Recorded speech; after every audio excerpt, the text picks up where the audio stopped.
Hello बच्चों, आइए प्रश्न को देखते हैं। एक कारखाने में टेनिस के रैकेट तथा क्रिकेट के बल्ले बनते हैं। एक टेनिस के रैकेट बनाने के लिए 1.5 घंटा यांत्रिक समय तथा 3 घंटे शिल्पकार का समय लगता है। एक क्रिकेट बल्ले को तैयार करने में 3 घंटे यांत्रिक समय तथा 1 घंटा शिल्पकार का समय लगता है। एक दिन में कारखाने में विभिन्न यंत्रों पर उपलब्ध यांत्रिक समय के 42 घंटे और शिल्पकार समय के 24 घंटे से अधिक नहीं है। ठीक है, तो ये देखो अपने को अधिकतम की ये सीमा दे रखी है। उसके बाद हमें बोला गया है रैकेटों और बल्लों को कितनी संख्या में बनाया जाए ताकि कारखाना पूरी क्षमता से कार्य करे। यदि रैकेट और बल्ले पर लाभ क्रमशः 20 रुपए और 10 रुपए दे रखा है तो कारखाने का अधिकतम लाभ ज्ञात करें और यदि कारखाना पूरी क्षमता से कार्य करे। प्रश्न को हल करने से पहले इसकी मुख्य अवधारणा के बारे में चर्चा कर लेते हैं। तो यहाँ पे हम लोग देखने वाले हैं मुख्य अवधारणा। इसमें हम लोग देखेंगे कि ये जो सवाल दे रखा है वो रैखिक प्रोग्रामन समस्या का दिया गया है और रैखिक प्रोग्रामन समस्या में हमें व्यवरोधों का निर्माण करना होता है। उसके बाद में संगत हल चित्र का निर्माण करना होता है।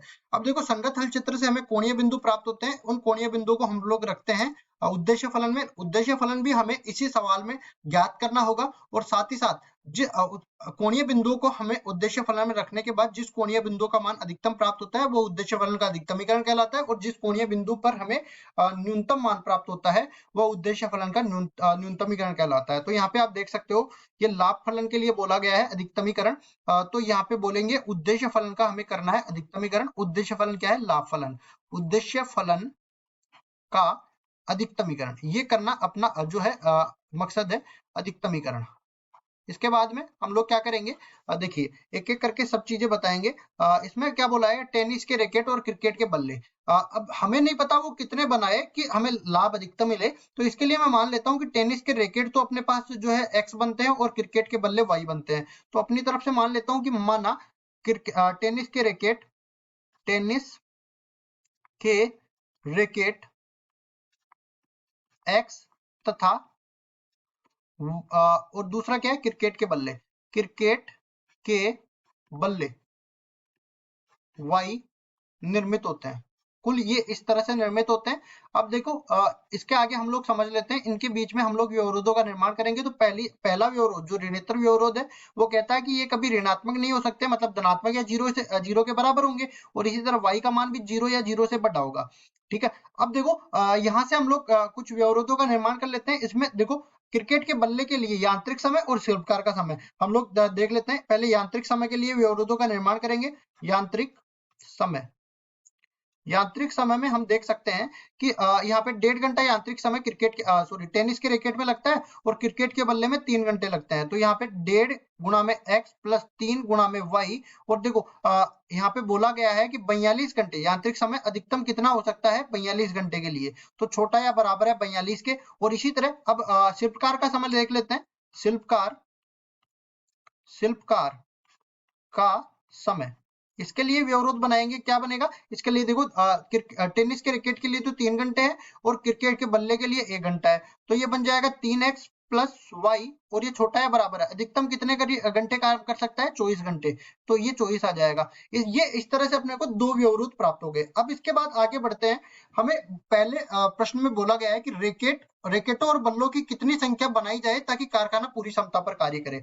पूरी क्षमता पर कार्य करने का मतलब ये है कि ये देखो हमें अधिकतम का मतलब ये देखना है कि 42 घंटे से कम या 42 घंटे के बराबर कारखाना काम कर सकता है यांत्रिक समय के लिए, और इसी तरह 24 घंटे के बराबर या 24 घंटे से कम काम कर सकता है शिल्पकार के समय के लिए। तो हमें क्या करना है? कारखाने को पूरी क्षमता पर कार्य कराना है तो 42 घंटे यांत्रिक समय पर काम कराना पड़ेगा और 24 घंटे अपने को शिल्पकार के समय के लिए काम कराना पड़ेगा। तो यहाँ पे ये छोटा हटके, ये एसएमई का हटके ये बराबर का चिन्ह लग जाएगा। तो कुल मिला के अपने को दो समीकरणों का निर्माण होगा। 1.5x प्लस 3y बराबर में ये बन जाएगा 42 के बराबर और इसी तरह ये बन जाएगा 3x प्लस y बराबर में 24 के। ये दो समीकरणों का निर्माण हो गया। अब इन समीकरणों के लिए हमें टेनिस के रैकेट और क्रिकेट के बल्लों की संख्या ज्ञात करनी है, मतलब x और y का मान ज्ञात करना है पहले वाले के लिए। ठीक है, तो पहले वाला हम लोग हल कर रहे हैं तो इस तरीके से इसको आगे हल करेंगे। देखो पहले वाले के लिए इसको आगे हम लोग हल करते हैं तो इसको सही कर लेंगे। देखो ये अपने पास देखो 3/2 के बराबर है तो पूरे समीकरण को 2 से गुणा कर देते हैं तो ये बन जाएगा 3x प्लस ये 2 से गुणा होगा तो ये बन जाएगा 6y और 42 दूनी 84, ये बन जाएगा। इसी तरह इसको भी उठा के लाते हैं तो ये 3x प्लस वाई बराबर में 24 के बराबर है। इसको देखो विलोपन विधि से हल कर लेते हैं तो ये यहाँ पे घटा देंगे, घटाएंगे तो 3x से तो 3x कट जाएगा और यहाँ पे बचेगा 5y और दूसरी तरफ बच जाएगा, यहाँ से देखो 8 में से 2 गया तो ये 60 बन जाएगा।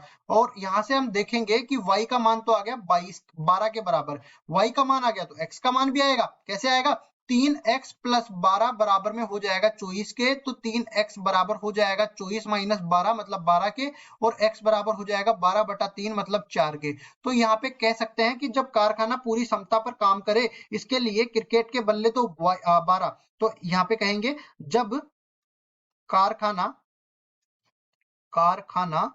पूरी क्षमता पर कार्य करता है, पूरी क्षमता पर कार्य करे तो टेनिस के रैकेट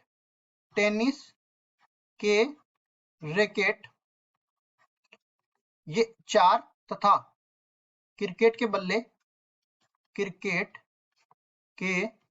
बल्ले 12 बनाए जा सकते हैं, 12 बनाए जा सकते हैं। अब देखो ये तो पहले वाले का हो गया काम। अब दूसरे वाले के लिए भी देख लेते हैं। दूसरे वाले में क्या बोला गया है? इसमें लाभ बोला गया है 20 रुपए टेनिस के रैकेट के लिए और क्रिकेट के बल्लों के लिए 10 रुपए। तो लाभ के लिए लाभ फलन बनाएंगे, तो यहाँ से लाभ फलन जो होगा वही उद्देश्य फलन होगा। ये अपने पास 20x प्लस 10y के बराबर हो जाएगा। अब उसके बाद में देखो हमें व्यवरोधों से हमें क्या करना पड़ेगा? अब समीकरणों का निर्माण करना पड़ेगा। देखो एक एक व्यवरोध को उठा के लाते हैं। अपने पास पहला व्यवरोध था 1.5x प्लस 3y छोटा या बराबर है 42 के। तो इसमें देखो समीकरण क्या बना लिया था हमने? समीकरण बनाया था 3x प्लस 6y बराबर में 12। अब देखो इसमें मैं पूरे समीकरण में, इस पूरे समीकरण में मैं 3 का भाग दे सकता हूं, जो कि बन जाएगा x प्लस 2y, और इसमें भी देखो भाग देंगे 28 या 84 बन जाएगा। तो ये अपने पास 28 इस तरह से बन गया। अब देखो समीकरण से रेखा का निर्माण करने के लिए दो बिंदुओं की जरूरत पड़ेगी। तो पहला बिंदु तो जब मैं x बराबर 0 करूंगा तो y का मान कितना मिल जाएगा? 14 के बराबर। इसी तरह जब मैं y बराबर 0 करूंगा तो x का मान मिल जाएगा 28 के बराबर। अब दूसरे असमीका की मैं बात कर लेता हूँ। ये असमीका है 3x प्लस वाई छोटा या बराबर है 24 के। तो इसमें भी देखो पहले तो समीकरण का निर्माण करेंगे, जो कि बन जाएगा 3x प्लस वाई बराबर में 24। तो यहाँ से दो बिंदुओं की जरूरत पड़ेगी। x बराबर 0 किया तो y का मान मिल गया 24 के बराबर। इसी तरह y बराबर 0 किया तो x का मान मिल गया मेरे को 8 के बराबर। तो ये तो बिंदु कौन सा मिल गया? 0,14 का बिंदु मिल गया। ये बिंदु मिल गया 28,0 वाला। ये बिंदु मिल गया 0,24 वाला, और ये बिंदु मिल गया 8,0 वाला। अब रेखाओं का निर्माण कर लेते हैं। तो यहाँ से देखो पहले तो मैं करता हूं यहाँ पे इस तरीके से ये अपने बना लेते हैं प्रथम चतुर्थांश, और क्यों बनाया है वो भी मैं बताऊंगा यहाँ पे। ये देखो ये अपना ऊर्ध्वाधर अक्ष y अक्ष कहलाता है और क्षैतिज अक्ष x अक्ष कहलाता है। हमने जो ऋणेतर व्यवरोध बनाए थे ये दोनों, इसका मतलब ये होता है कि जो भी अपने पास उभयनिष्ठ हल चित्र बनने वाला है वो प्रथम चतुर्थांश में बनने वाला है। ठीक है, मतलब कि x बराबर 0 ये y अक्ष का समीकरण है और y बराबर 0 ये x अक्ष का समीकरण होता है। और साथ ही साथ ये भी समझ लो कि x अक्ष के ऊपर की तरफ, y अक्ष के दाईं तरफ। ठीक है, इस तरह से जो भी उभयनिष्ठ हल चित्र है वो अपना प्रथम चतुर्थांश में आता है। तो प्रथम चतुर्थांश हमने बना लिया है। इसके बाद देखो इन बिंदुओं को मिलाते हैं। तो सबसे छोटा वाला बिंदु 8,0 इसको लिख देते हैं। ये अपने पास आएगा इस x अक्ष पे। तो ए बिंदु इसको नाम दे देते हैं 8,0, ये वाला बिंदु आ गया। 8 से बड़ा कौन सा है? 8 से बड़ा 14 है। तो 0,14 बी y अक्ष पे है। तो ये बिंदु जो है इसको मैं बी बिंदु नाम देता हूँ। इसके निर्देशांक है 0,14 के बराबर। फिर आगे बढ़ते हैं। ये अपने पास है 0,24 और फिर 28,0। तो 0,24 यहाँ पे आने वाला है, इसको सी बिंदु नाम देते हैं, 0,24 हो गया। इसी तरह 28,0 यहाँ पे बोल देते हैं, इसको डी बिंदु नाम देते हैं, 28,0 इसके निर्देशांक हो जाएंगे। अब देखो इन बिंदुओं को मिलाते हुए हम रेखा का निर्माण करेंगे। तो पहली रेखा जो है 0,14 28,0 से गुजरेगी। 0,14 और 28,0 ये दोनों बिंदु हो गए। तो दोनों बिंदुओं को मिलाते हुए एक रेखा खींचेंगे। ठीक है, ये रेखा आ गई अपने पास। रेखा का समीकरण अपने पास देखो 3x कितना है समीकरण रेखा का? x प्लस 2y बराबर में 28, या फिर इसको कह सकते हैं कि 1.5x plus 3y, 1.5x plus 3y और बराबर किसके है? बराबर है अपने पास 42 के। ठीक है, इसको सही करेंगे। ये अपने पास 42 के बराबर थी।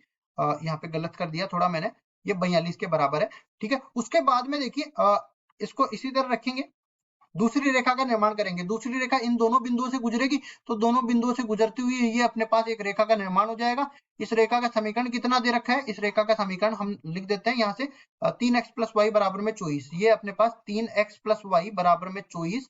तो अब देखिए इन दोनों का प्रतिच्छेद बिंदु भी हम लोग निकाल लेते हैं। प्रतिच्छेद बिंदु हमने जैसा कि पहले ही यहाँ पे निकाल दिया है, कितना आ जाएगा 4,12 के बराबर। तो इसको मैं ई बिंदु नाम दे देता हूँ, ये आ गया अपने पास 4,12 के बराबर। अब असमीकाओं से वो बनिष्ठ हलचित्र का निर्माण कर लेते हैं। असमीका पहली वाली दे रखी है 1.5 गुणा में x प्लस 3 गुणा में y छोटा या बराबर है 42 के। तो यहाँ पे देखो मूल बिंदु रखेंगे तो मूल बिंदु इसको संतुष्ट कर जाता है, मतलब मूल बिंदु की तरफ वाला भाग इसका हलचित्र बन जाएगा। तो इसके नीचे की तरफ वाला भाग इसका हलचित्र बनेगा। इसी तरह दूसरे वाले को देख लेते हैं, तो 3x प्लस वाई छोटा या बराबर है 24 के, इसमें भी मूल बिंदु रखेंगे तो इसको संतुष्ट कर जाएगा, मतलब मूल बिंदु की तरफ वाला भाग इसका हलचित्र बन जाएगा। और यहाँ पे हम ये भी पहले ही देख लिया था कि y अक्ष के दाईं तरफ लेना है, x अक्ष के ऊपर की तरफ लेना है। तो सबका जो उभयनिष्ठ भाग होगा वो उभयनिष्ठ भाग ये वाला हलचित्र बन जाएगा। यही अपने पास संगत हलचित्र के नाम से जाना जाता है। और जो रेखा इसको संपर्क करती है या स्पर्श करती है वो रेखा इसमें शामिल है, क्योंकि हर एक असमीका में बराबर का चिन्ह भी मौजूद है। अब देखो कोणीय बिंदु मेरे को निकालने पड़ेंगे, तो कोणीय बिंदु देख लेते हैं कौन कौन से कोणीय बिंदु आ रहे हैं। एक कोणीय बिंदु यहाँ पे O, इसका निर्देशांक है 0,0, फिर A आ जाएगा, फिर B आ जाएगा और फिर E आ जाएगा। सब कोणीय बिंदु को उठा के दूसरी तरफ रख देते हैं। तो देखो O कोणीय बिंदु के निर्देशांक है 0,0, फिर A कोणीय बिंदु है, इसके निर्देशांक है 8,0, फिर अपने पास B कोणीय कौन सा B कोणीय बिंदु है, इसके निर्देशांक है 0,14, इसके भी लिखेंगे 0,14 के बराबर। फिर आगे देख लेते हैं 4,12, ये अपने पास है ई बिंदु, इसके निर्देशांक है कितने 4,12 के बराबर। अब देखिए उद्देश्य फलन जो हमने बनाया है उसको लिखते हैं यहाँ पे। उद्देश्य फलन हमने बना लिया था 20x प्लस 10y के बराबर। फिर से देख लेते हैं 20x प्लस 10y था, और इसको रख देते हैं यहाँ पे z बराबर में 20x प्लस 10y के बराबर। अब हर एक कोणीय बिंदु का उद्देश्य फलन पे मान निकालते हैं, तो ये बन जाएगा z बराबर यहाँ पे 0 बनेगा। यहाँ पे देख लेते हैं z बराबर 20 अंटे 160 बन जाएगा। यहाँ पे देख लेते हैं z बराबर 140 बन जाएगा, और ये z बराबर कितना बनेगा 20 चौक 80 प्लस ये 120, मतलब कुल मिला के 200 बन जाएगा। तो ये 200 जो उद्देश्य फलन है ये मैंने लाभ फलन माना था, तो यहाँ पे हम कह सकते हैं कि लाभ अधिकतम कब होगा, अधिकतम लाभ, अधिकतम लाभ ये बन जाएगा 200 रुपए के बराबर। 200 रुपए के बराबर, क्योंकि सबसे अधिकतम अपने पास ये 200 ही है। और उसके बाद में ये अधिकतम लाभ कब होगा, जब 4 टेनिस के रैकेट तथा